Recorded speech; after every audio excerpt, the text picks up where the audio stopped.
Hi, you're on the Reddit Confessions channel. The house was warm, freshly vacuumed, and completely silent, except for the faint scent of Marlene's perfume still hanging in the hallway. She always left it behind like a signature, that floral, almost citrusy trace that told me she'd just been there. But this time it felt wrong, like I had walked into a memory instead of a home. Her car was in the driveway. Her shoes were by the door. Her coat still hung on the rack. But she was nowhere. I checked the garage. Empty. The backyard. Nothing. Upstairs? Only the dim glow of the bedroom light humming behind a closed door. But no sound. No shower running. No closet doors opening. Just that eerie quiet you only notice when something's off. I said her name softly. No answer. I stood there with this stupid grocery bag in my arms. Milk, pasta, peanut butter. Like I was trying to play house alone. I even remember setting the bag down slowly, like I didn't want to wake something, or someone. I opened the bedroom door. The bed was made. That's when my stomach turned. Marlene never makes the bed after 5 p.m. She claims it's pointless once the sun sets. But there it was, perfectly tucked corners, fluffed pillows, decorative throw blanket folded just right. And her phone was gone. I sat down at the edge of the mattress and stared at the wall. That was the moment I stopped pretending. Stopped convincing myself everything was fine. Stopped believing her cheerful, working late again texts. Because for the past 3 Thursdays, she'd been working late. And for the past 3 Thursdays, she came home wearing more makeup than she left with. I'd noticed. I always notice. I'm not the kind of guy who speaks up right away.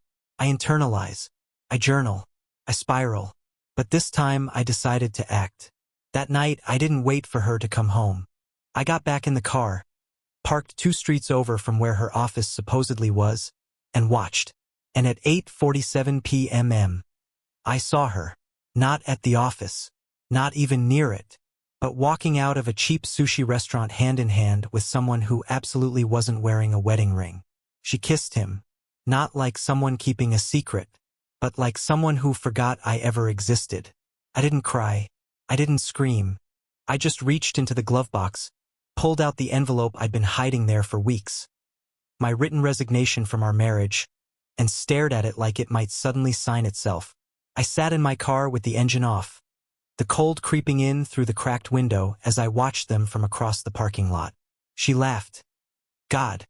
She laughed like she used to with me, head tilted back, eyes almost closed, that same smile that once made me think I was the luckiest man alive.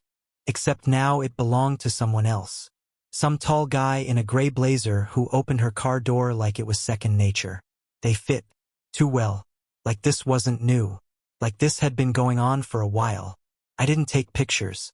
I didn't grab my phone and start filming. I just watched. Like a loser in a parked car watching his life peel off in another man's passenger seat. I thought maybe she'd spot me in the rearview mirror. Maybe her expression would change. Shock, fear, guilt, anything. But she didn't even look back. The taillights blinked, and they were gone. I stayed there for another hour. I don't know why. Maybe I was hoping she'd come back alone. Realize her mistake. Maybe she'd see my car and panic. Maybe she'd run to me. But no. Just silence, headlights passing by, and a couple of teenagers on skateboards giving me weird looks. By the time I got home, it was past 11. I walked into the house and for a second I thought, should I act normal? Should I pretend I didn't see anything? And then I saw the kitchen table. She'd left her planner open. I knew I shouldn't snoop, but at that point, pretending like I had boundaries felt like a joke.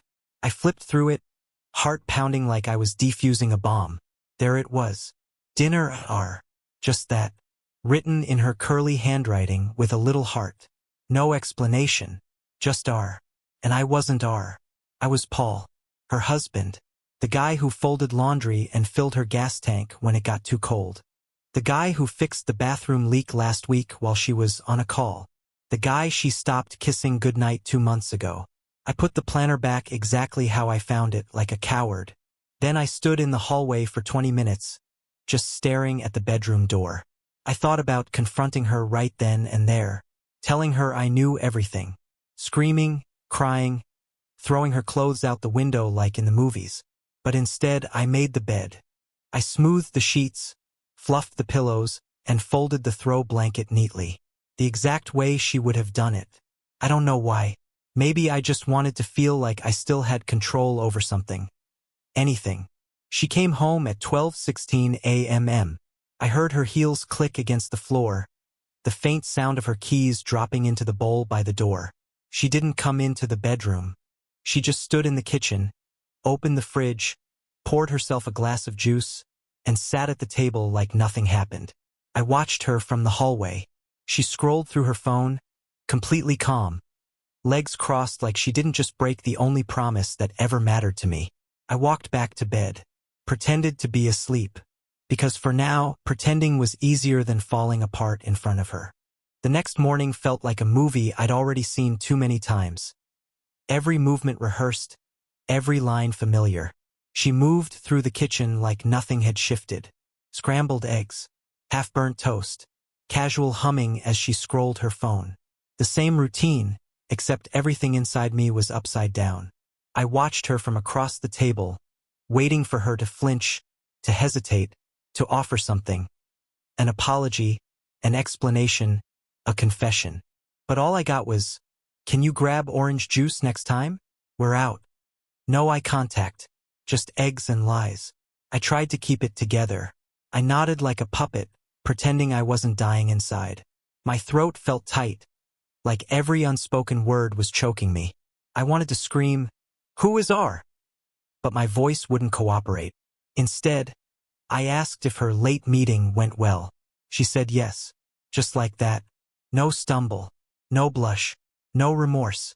Harold was a mess, she added with a little laugh, sipping coffee like she hadn't spent the night in another man's car. It hit me then. She had done this before. Not just last night. Not just with R. This calm, collected lie had mileage. She was too good at it. Her alibi came with built-in detail. She even mentioned a fake spreadsheet she had to reformat and some coworkers' bad breath. I would have believed her if I hadn't seen her lips pressed against another man's jaw only hours earlier. She kissed me goodbye on the cheek before leaving for work. The same spot she probably kissed him. I stood frozen in the hallway, wondering if that part of my skin was contaminated. I didn't wipe it off. I just let it burn there. A coward's badge. The moment the door shut behind her, I exhaled for the first time in what felt like days. I paced the living room, hands on my head, trying to convince myself I was imagining everything. But I wasn't. I saw her. I saw him. I saw her planner. The truth was so loud now I couldn't unhear it. And yet I was still here, still making excuses, still letting her lie to my face like it was some kind of performance I was supposed to clap for. Around noon, I called in sick to work. I couldn't sit in a cubicle pretending to care about spreadsheets while my marriage rotted behind my back. Instead, I sat in the guest room, the one we used to call the future nursery, and opened her laptop. I knew her password, our anniversary. I guess part of her thought I'd never have the guts to check. She was right about one thing. I hadn't, until now. The first thing I noticed was her inbox. A clean, polished version of her work life. But there was another account. A second email. One I'd never seen before. It wasn't hidden well, just minimized. She must have assumed I'd never go looking. But I did. And when I opened it, the truth didn't just trickle out. It exploded. Dozens of emails. Some labeled Thursday. Others can't wait. But the one that made me feel like the floor vanished was titled, "Last night was worth everything." I opened it. One sentence. "You smell like home to me." And it wasn't from me. I don't know how long I sat there in that cold guest room with her laptop open on my knees, but by the time I moved again, the sun had shifted halfway across the sky. I hadn't eaten, hadn't showered, hadn't even blinked properly. The sentence in that email played on a loop in my head. "You smell like home to me." I hated how poetic it sounded. How gentle. How familiar. He wasn't just some fling, he knew her. He understood her in a way I thought only I ever had. That made it worse somehow. I forwarded the message to myself without thinking. Then I opened the rest. There were no graphic details. Nothing that would get flagged in a scandal. But the emotional intimacy in those messages sliced deeper than any photo ever could. He told her about his day, his insecurities, how he hated his job, how she made it bearable.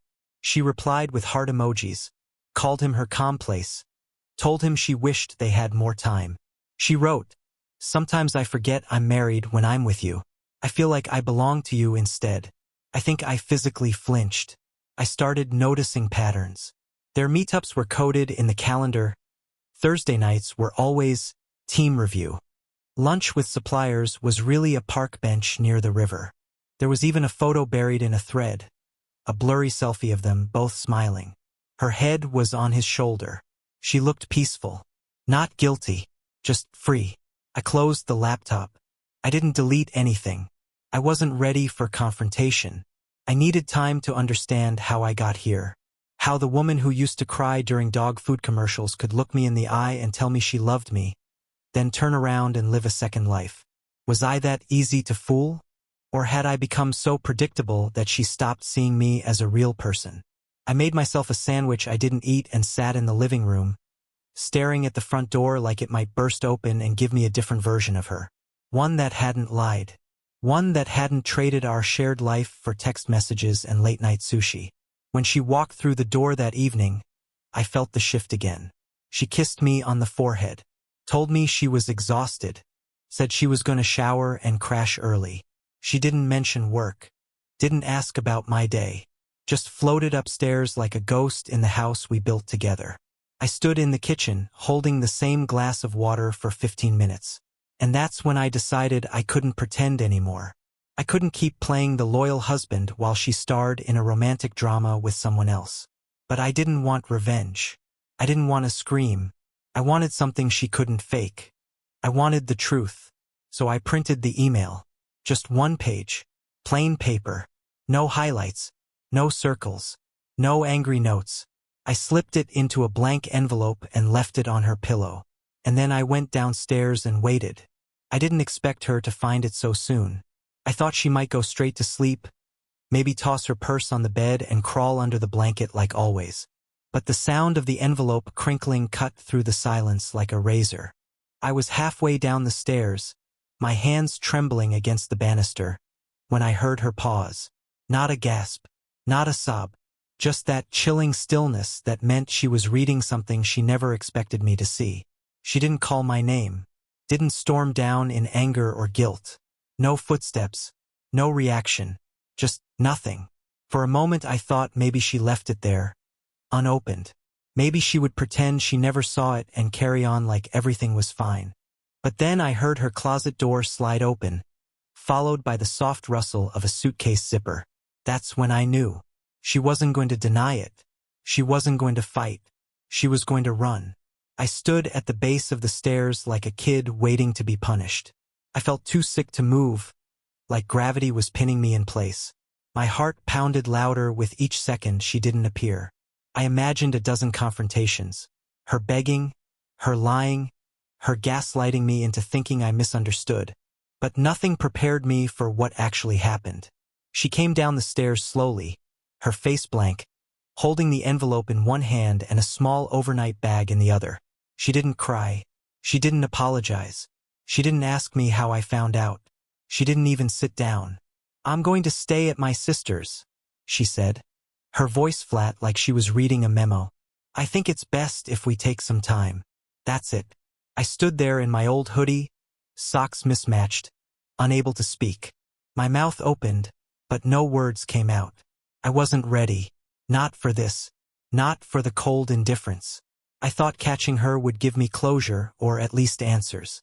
But instead, she gave me a half-packed bag and a sentence I could have written myself. "Why him?"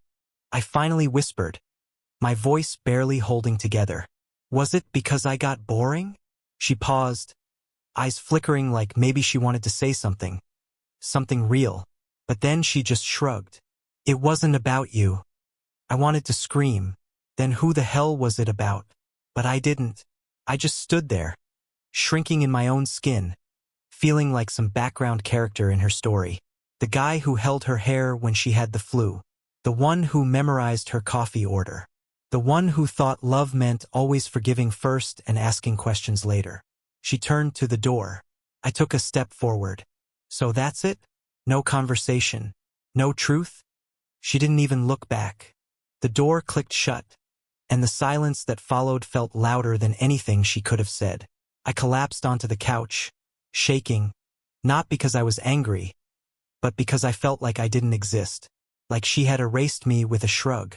And for the first time in my life, I wasn't sure who I was without her lies holding me together. That night stretched longer than any night I can remember. Every corner of the house felt unfamiliar, as if her presence had been the only thing holding its shape.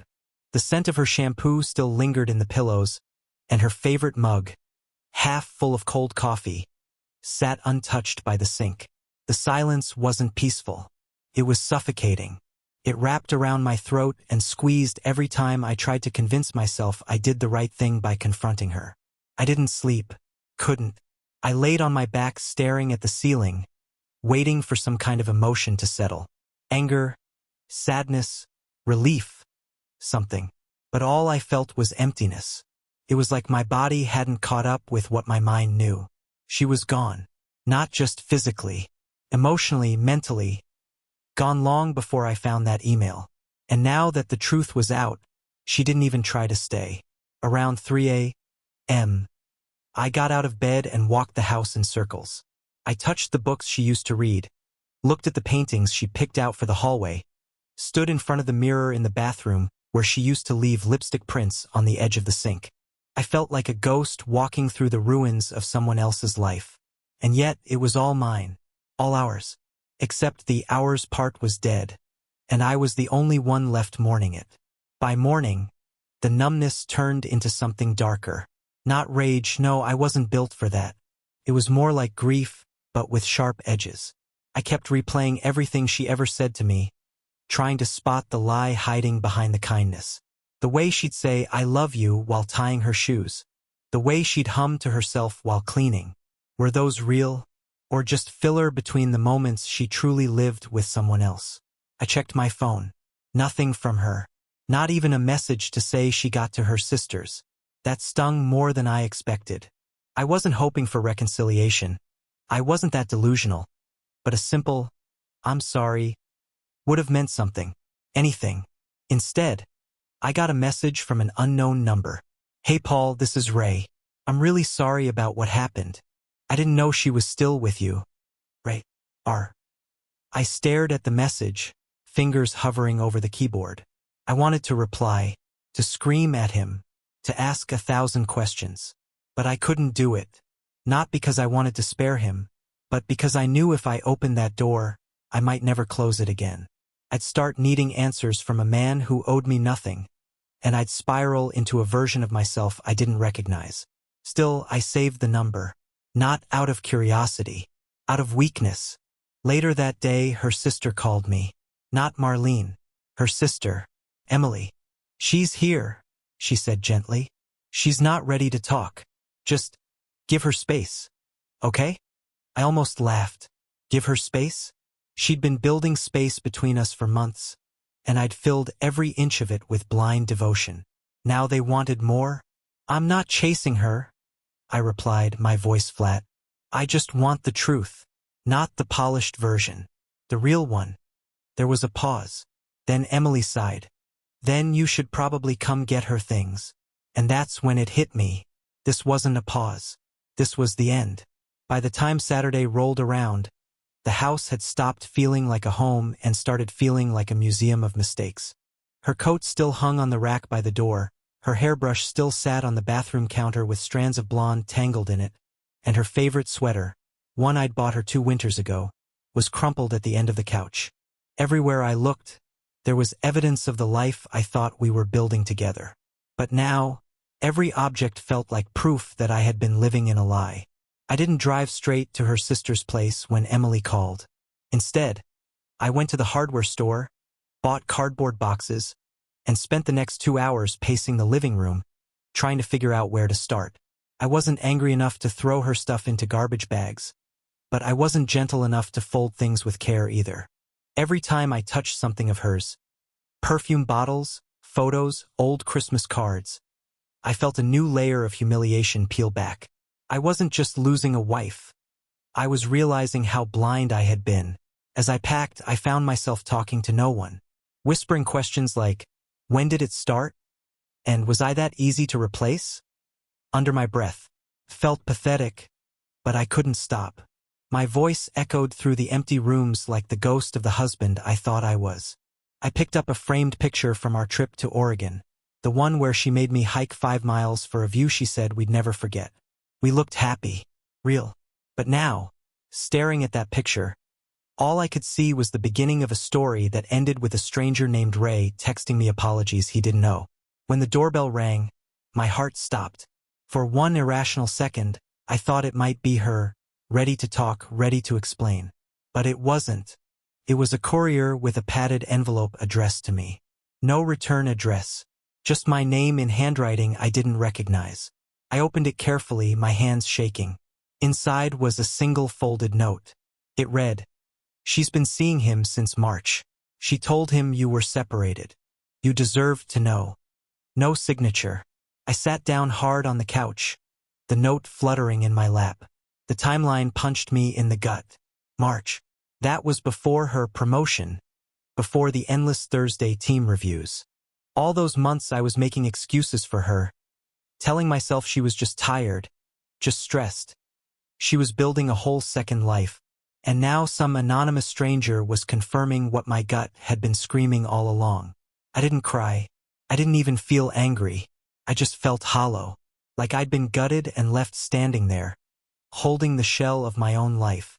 By the time I sealed the last box, the sun was setting.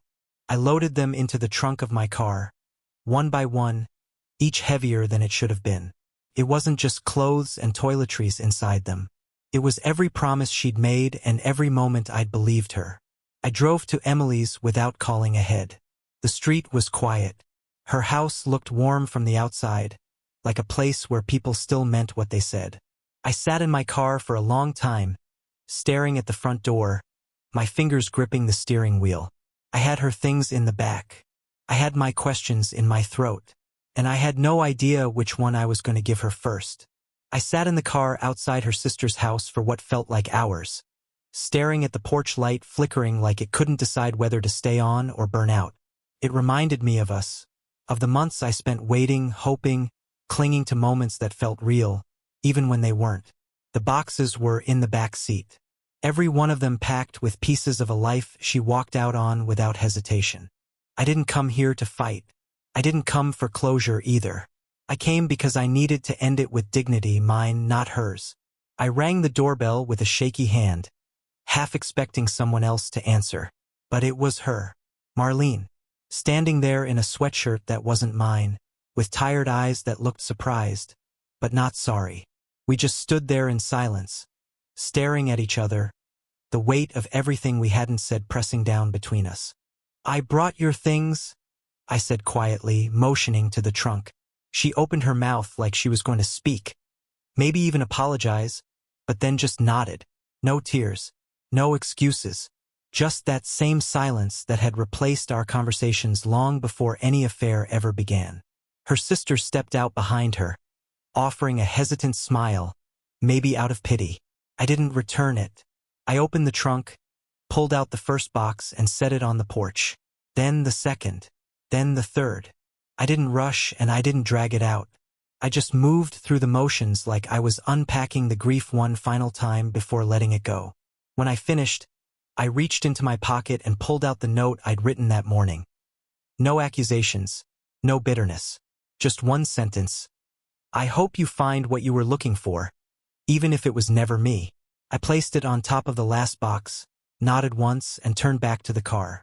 That's when she spoke. "I didn't expect you to be this calm." I paused, not turning around. Neither did I. Then I got in the car and drove away. And something strange happened on the way home.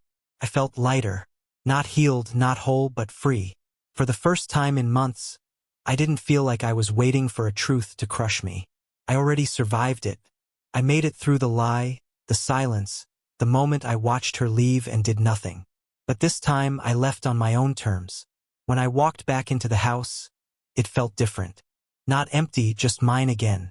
I lit a candle she would have hated, played music she always called too depressing, and sat on the couch like it finally belonged to me. It wasn't the ending I imagined, but maybe it was the one I needed. Thank you for listening to my story. If you've ever had a moment when walking away was the hardest but healthiest choice, I want to hear it. Drop your experience in the comments. And don't forget to subscribe to Reddit Confessions for more raw stories just like this one.